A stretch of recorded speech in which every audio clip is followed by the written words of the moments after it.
मराठा आंदोलक मनोज जरांगे यांनी अंतरवाली सराटीमध्ये घोड्यावर स्वार होऊन फेरफटका मारला।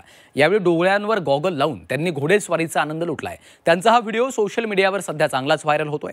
कधीही चष्मा न लावणाऱ्या जरांगेंनी काळ्या रंगाच्या गॉगलसह घोड्यावरनं रपेट केली।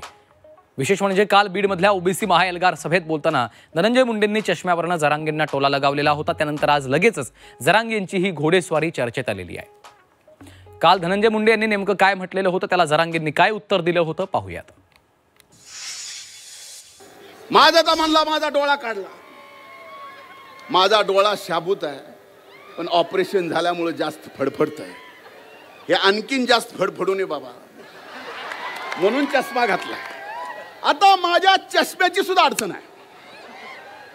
तो म्हणतो परळीचा चष्मेवाला, आवडलाय तर घेऊन जा।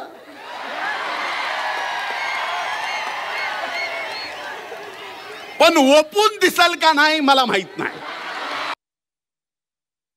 त्याला कवाच्याच मॅन बोललो, कवाच नाही तो आचत्मा कशाला, तो हा चष्म्यात काय बघितलंय सगळ्यांनी, तो हा चष्मा कशाला, तो हा चष्मा तुलाच राहून दे, असेच हात रंगेव रक्तानी, तो हा चष्मा तुलाच राहून दे, त्या रक्ताने भरलेला।